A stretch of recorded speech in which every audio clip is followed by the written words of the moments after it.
Hi, welcome to another episode of the In Good Taste Denver podcast. I'm Courtney Drake McDonough, the publisher and managing editor of InGoodTasteDenver.com and the host of the In Good Taste Denver podcast. My guest today is Chef Alexis Sicklick, who is the chef and founder of a business called Syncopated, a bespoke vegetable-forward business that provides delicious dishes and experiences. And she will be in Denver soon for an event which we'll be telling you more about. So depending on whether you're listening to this before or after the event, we've got a lot of great information coming from Alexis about what she's doing, her background, and some other interesting things that she's up to.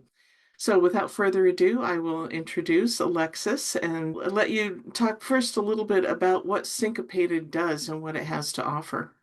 Sure. So, hi, Courtney. Hi. Thanks for Hi. joining us. I'm so glad we could make this work.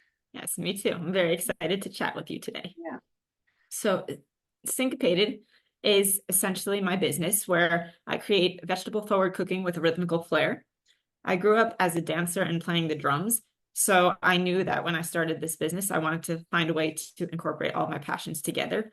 And I thought that the name Syncopated was really a great way to tie everything together, since my approach to cooking is a little bit offbeat, a little bit unique, a little bit rhythmical in its own way as well, and trying to choreograph all the dishes to and ingredients and flavors to come together properly. So I thought that Syncopated really tied that theme all together very well. Yeah, definitely. I love that you combined the two. I'm particularly interested in that because I have a musical and dance background too and love to cook. So this makes perfect sense to me in my mind. Mhm. So, as I said, depending on when people are listening to this, you are going to be in Denver hosting an event at Same Cafe on October 21st, 2024, which is one of your pop-up dinners that you do. So, tell us a little bit about what that event is all about and what's going to be on the menu. Yeah, so I tend to do 5 to 7 course tasting menu events so that I can showcase a wide range of different techniques and ingredients and really tell a story through all of my dinners. And I really try to create unique menus that are for that specific event so that I can share another side of myself with every single dinner that I create. This one is all about fall since I'm in Denver during peak season, and I really wanted to take advantage of showcasing all the beautiful produce and vegetables and fruits and everything that's available right now. But I also wanted to tie it into something a little bit more personal. So each dish is inspired by some sort of traditional fall memory, whether it's something that I typically participate in or something that's expected of the season, and then a little bit of a personal story attached to each dish as well. Can you tease us with one or two of the courses? Of course. So we're starting the menu off with butternut squash bread, which is inspired by my older sister Morgan. She actually lives in Denver and is the reason why I'm coming to Denver for this dinner. She's a dancer at Wonderbound and she's been here for almost 10 years now. And so I wanted to start off this dinner that is, in a sense, paying tribute to her being here by celebrating something that she's really fond of for the season. And she has a great pumpkin bread recipe that she always likes to make when fall starts to arrive. So I wanted to pay homage to her with the butternut squash bread. And it's basically a theme all around squash, this dish. So there's going to be a spaghetti squash butter with it, a little bit of delicata squash jam as well, and then a nice pumpkin maple crunch to go along with that to start off the meal. And I always like to start with a bread course too. So this is kind of a version of that. And then another dish we're going to have is going to be a tribute to kind of apple picking. And it's going to be the amuse bouche, essentially, in between the savory food and the dessert. And it's going to be a baked quince dish with an apple butter and a poached pear sorbet. So really taking all those apple flavors in all their different forms and kind of showcasing that in its own way. That sounds delicious. We'll reiterate this at the end of the podcast, but if this is before October 21st, where can people go to purchase tickets and learn a little bit more about the event? Yeah, so you can head right to my website, syncopatednyc.com, and there's all the links that you need there and all the information about purchasing tickets too. Okay, great. So now we know why you came to Colorado Yes. because of your sister. And I'm guessing because of your website that you live in New York City. Is that correct? Yes, I've been on the East Coast for my whole life. And after graduating about 10 years ago, I moved right to New York City to start my career.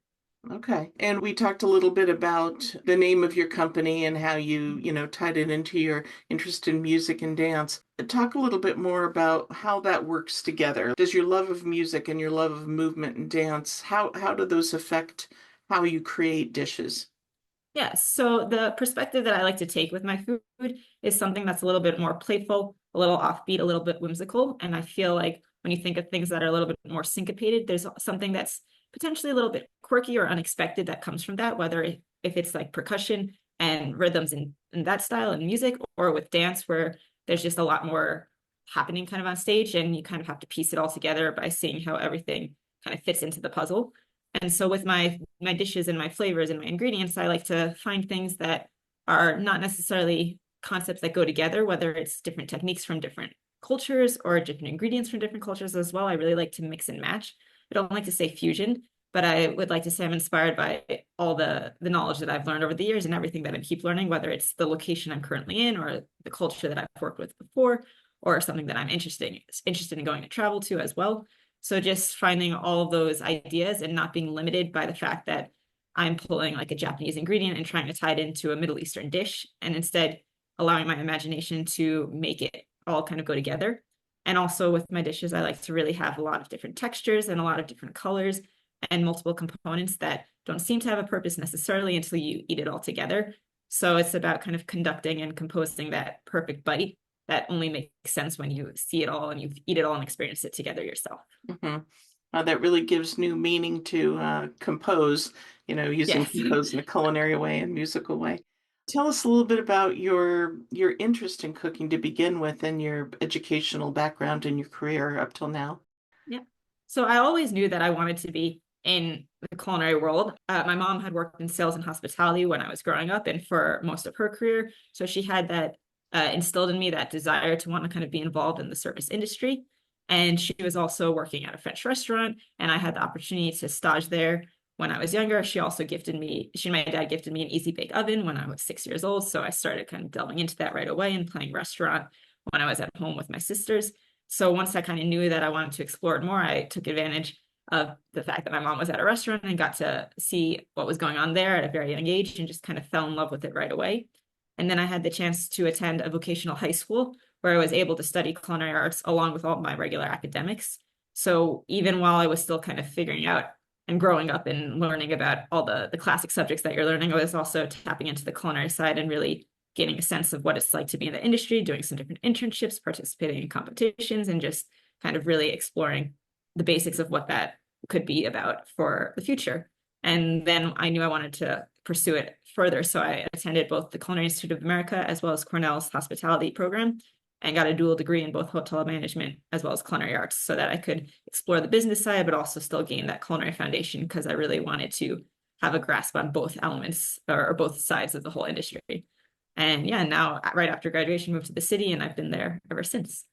That's so smart that you kind of took that business approach. I think, having the business knowledge of anything on any side of it, like on my side, running websites, it's so important and it's so helpful to always keep that in mind. So that was very wise of you to do that. It really helped me be more well-rounded. And I think from high school too, we were in this culinary program that also taught us a little bit about the management side as well. I was starting off right away, just understanding that it's very valuable to have both sides to support you.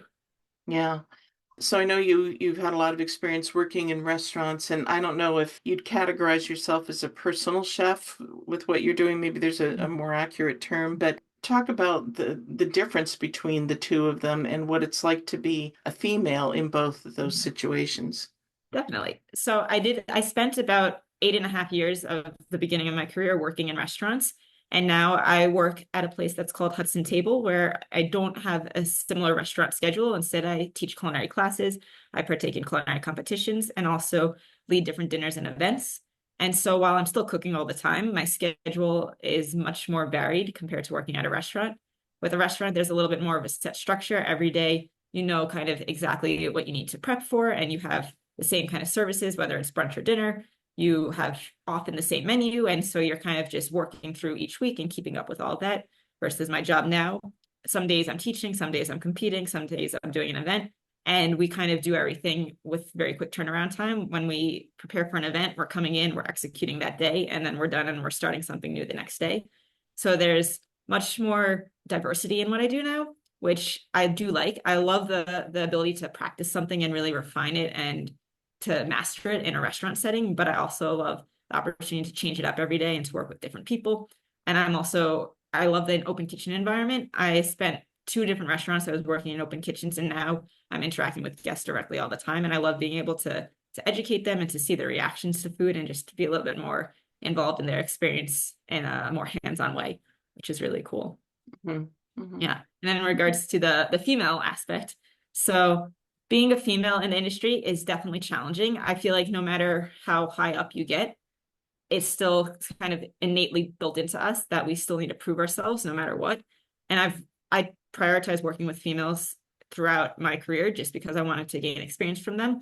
And I've learned valuable things and also can see that while they've established themselves, they're all still looking to continue and make sure that they can prove themselves and they're still looked at with respect.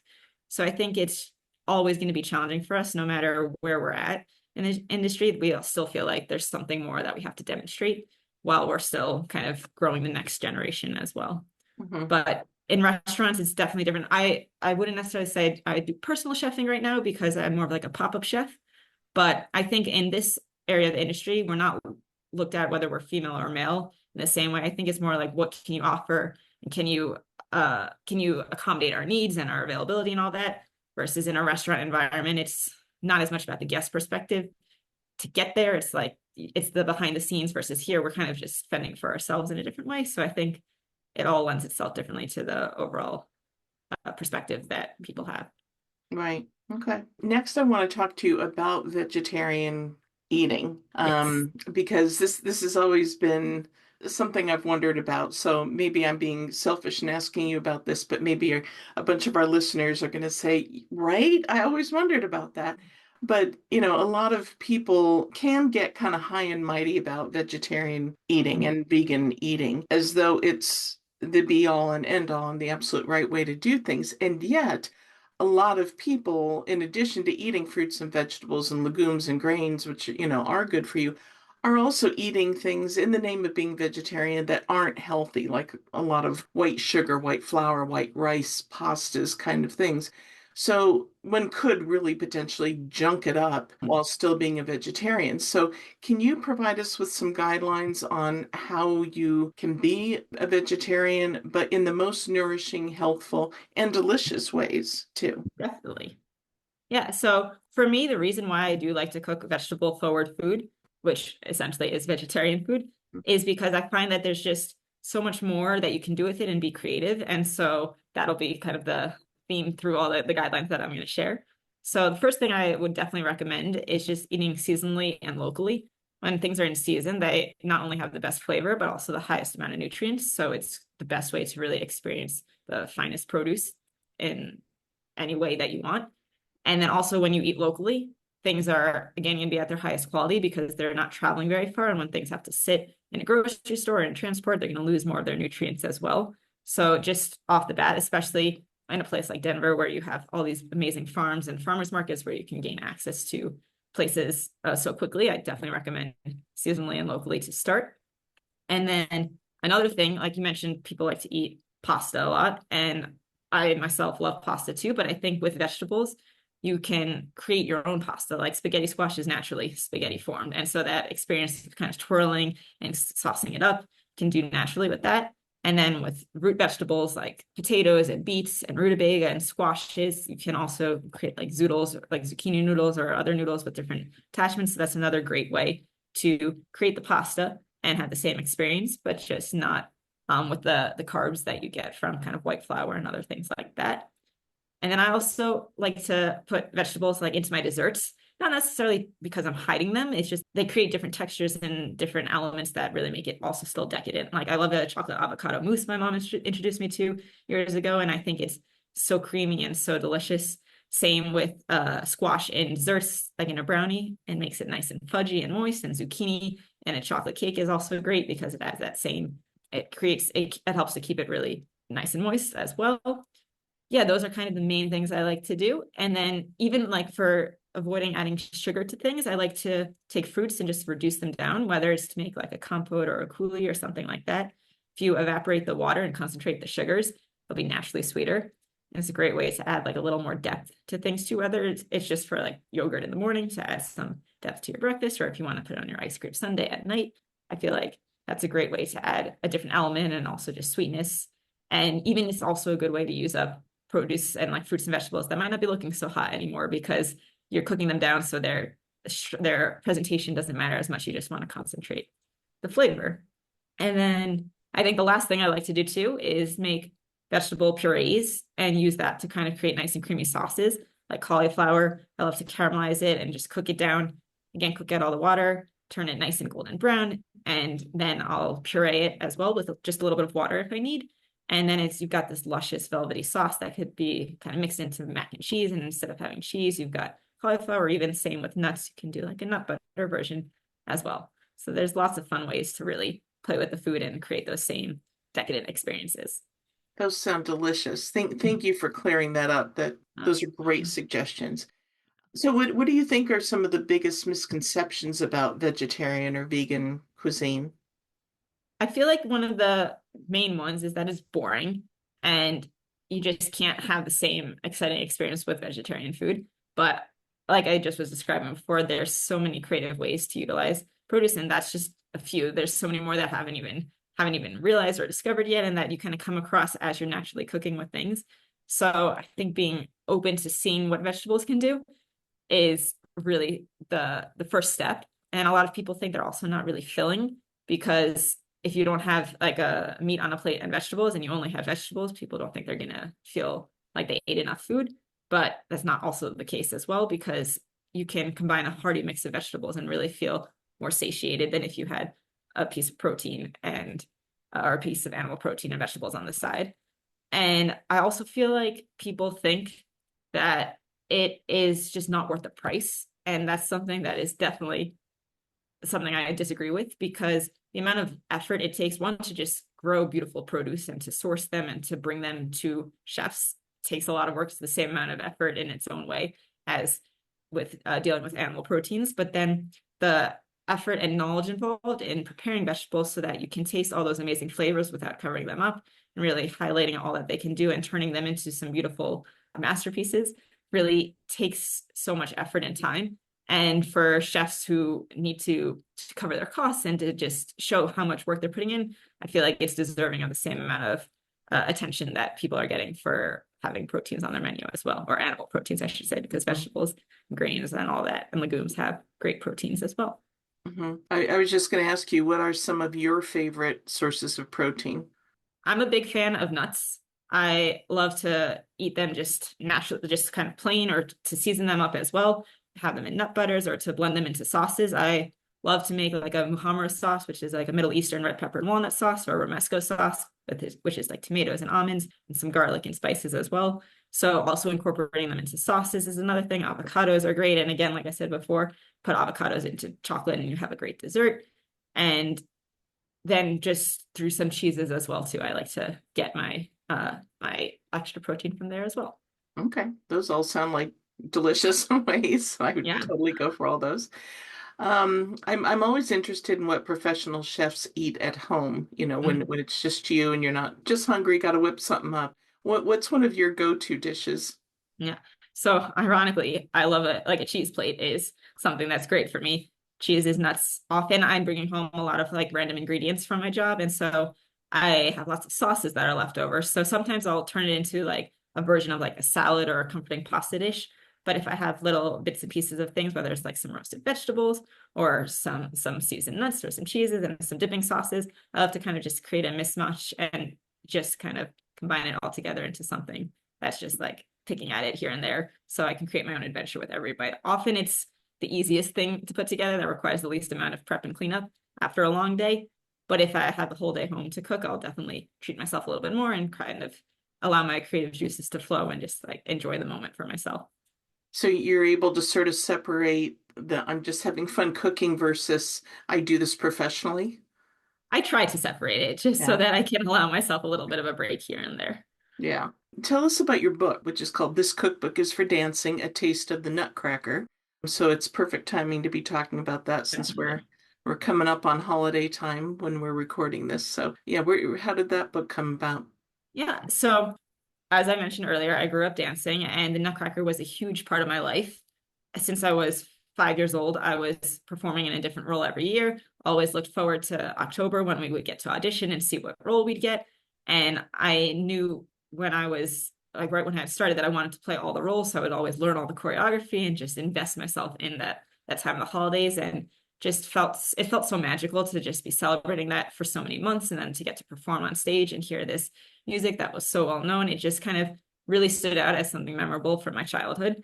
And during COVID, I had actually moved back home with my parents and was there for quite some time when October rolled around. And I was partaking in a variety of like personal culinary projects and doing some blogging and some recipe development, but I wanted something that just felt a little more tangible, I feel like, and that I could share with more people, since I was so disconnected as we all were during that time. And it was right around the October as well, so it was a good time to start thinking about the holidays. And I just had this idea initially that I wanted to write a cookbook. Didn't really know how to pull it off. I was home and I was just like, this is just something I could invest some time into. And then I quickly realized that I should do something about the Nutcracker. We were all feeling very nostalgic at that time too, looking for a lot of different comfort in as many ways as we could. And for me, the Nutcracker just kind of meant that in right away. And I knew that so many other people could connect to the story, whether they had danced in the show or they had seen it. Most people had some sort of idea what the Nutcracker was, and it felt like the holidays when that came about. So I decided that I wanted to pay tribute to the Nutcracker and write a cookbook that was completely inspired by it and structured by the show as well. And so there's basically 4 sections of it. The first act is the party scene. The next act, or the next chapter, is the battle scene, and it's the snow scene, and then the land of sweets. So it's a bunch of savory dishes to start. Then the battle scene is kind of battle between sweet and savory. Then the snow scene transitions into dessert, and then the land of sweets, of course, is the dessert chapter. And all the recipes are vegetable forward. And because of the Nutcracker, it's also basically a gluten-free cookbook as well. And it incorporates a lot of nut flours to really tie into that theme. And since this was also during COVID, where it was a lot of time for reflection and thinking just about the world in general, I incorporated different reflections within each chapter related to that theme. So whether it was the party scene, thinking about connecting with family, whether they were near or far, and just kind of enjoying those moments. The battle scene is kind of thinking about how it's the end of the year when the holidays approach, and thinking about what you could do better and how you could restart. The snow scene is kind of like a blank canvas to reset, and when like the fresh snow falls, you've got like a clear mind. And the land of sweets is kind of embracing all that history that comes, all the diversity that's out there in the world, and using your past to kind of bring you into the future and taking advantage of all that's out there. Since the land of sweets is all about showcasing like the different cultures and all that, I wanted to make sure that we were recognizing that there's so much in the world that we should be paying attention to and just incorporating into our lives. So that's kind of the essence of the cookbook as a whole. Yeah, that sounds so lovely. I love that the book is so multidimensional too, Mhm. which from everything I've been hearing from you in the course of this podcast, there's so many layers to what you do, and it's not just cooking. You're really putting thoughts and ideas and sentiments, stories, as you said, Mhm. behind everything. Kind of related to that, I read on your website that you take dance classes in your time off. Mhm. So do you feel like dancing benefits the cooking and vice versa? Definitely. I would say that the dancing helps out in numerous different ways. I think just in general, the ability to be agile and flexible in a dance environment helps you in a kitchen, because you're often working in tight spaces and you have to learn to maneuver your body safely. So I think just naturally that lends itself. And also you're walking up and down stairs a lot, especially in New York. It's tight kitchens. You've got a basement underneath. You're going up and down lots of times. So being kind of just able to move through in general is really helpful. But that idea also of choreography, and in a dance setting, you're choreographing a piece so that everything flows naturally. The same in a kitchen, it's essentially choreographing all the different plating movements and cooking movements so that you can move seamlessly from one space to another, so that you're utilizing your time and your space efficiently in order to plate a dish kind of in one fluid motion. So I feel like that idea of choreographing movements is really valuable as well. And along with that too, just being able to stand on your feet for a long time does take a lot out of you. So that idea of kind of warming up your body and then recovering and stretching after, which I still need to take better care of myself. I know I got to practice what I preach, but that's definitely something that is constantly reinforced, because being in a kitchen environment it's very physical, it's very active. So you need to be prepared for that. And from firsthand experience too, I tore my ACL last April in 2023 and was definitely limited in some of my movements. So just knowing what it feels like to not have that full capacity to be able to move in a kitchen is definitely challenging. But having danced for many years, I knew how to balance on one foot pretty well. So that was definitely an added bonus to just prepare me for those long hours when I couldn't fully balance equally on my feet when I was dealing with that knee injury. But I think also the dance, the perspective of dance, and kind of there's like a mental element that has really kind of helped me to be in a kitchen better, in the sense that you learn that practice makes perfect and you have to be patient. With dance moves, it takes many tries to get it right. And with kitchen techniques, it takes a lot of practice to just really refine those movements and to hone in to make sure that everything is executed as meticulously as possible. So understanding that you got to take that time to succeed is really beneficial. And you also see that there's a lot of moving parts. Like when you're in a performance setting, there's so many people behind the scenes. There's so many people in line with you. There's people that are guiding you along the way too. So you see how involved everyone is and how much they need to work together. And in a kitchen, it's a system as well. Everything needs to fall into place. So understanding that everyone's a valuable cog in the machine, I think really helps you to understand that even though you might be in a very stressful situation, everyone else is too. So giving a little more leniency and just respect towards everyone, I think that helps to create that perspective. And then I'd say also just kind of the coordination. Like I was saying before, you got to choreograph your movements. So in a dance setting, for instance, if your partner misses a cue or they're early or they're not there to support you, you're not going to be able to be in sync. And the same in the kitchen. If you don't hear an order properly, you plate something too soon, or you forget to give a component to another cook, the dish isn't going to come out correctly and you'll be like off music essentially, and it's not going to be in sync. So that timing is crucial too. And like I said before, like the practice and preparation and communication is what's going to get you there in the end. Wow, so interesting. It's all so interconnected. I mean, it makes total sense hearing you, but I had never really thought about it that way. And that's so interesting. And that's really great that you have that dance background. It kind of makes me think of how football players often are told to take dance classes. Exactly. You know, because the interconnectivity and benefits both ways for both of them. For sure. So speaking of interconnectivity, let's talk about how we can connect with you. Tell us your website, your social media, and how we can purchase your book too. Yeah. So my website is syncopatednyc.com. It's syncopatednyc.com. And then on social media, you can find me at syncopatednyc and also at Chef Lecky, which is chef and then Leci. And then you can purchase my book directly from my website, but it's also available on Amazon. So there's 2 different options for that. And then just reiterate about the October 21st dinner in case people want to go to that. How do they get tickets for that? So tickets are available on my website as well, right on the front page, on the homepage. There's a link to take you further for that. And you can find all the information by just checking out the pop-up section, and you'll see all the details about how to reserve your seat there. Great. Wonderful. Well, this has been so interesting, and there's so much to you and so much to what you do. And I was really excited to talk to you, not just because of the event coming up, but I was just really intrigued by that combination of music, dance, and cooking. And I knew our listeners and readers would be too. As always, the In Good Taste Denver podcast is available on iTunes, Spotify, Amazon Music, Overcast, pretty much wherever you like to listen to podcasts. But we also always partner our podcasts with an article on the website, ingoodtastedenver.com, where we'll have some photos and we'll have the links to your website and to the book and to your social media just to make it super easy for people to connect with you. Alexis, thank you so much. I'm glad you're in Denver right now, and I know you probably come back fairly frequently to visit your sister, and hope you'll be doing some more pop-ups. Wherever you go, I wish you good luck. But meanwhile, thanks for joining us. I appreciate that, and I look forward to coming back to Denver soon.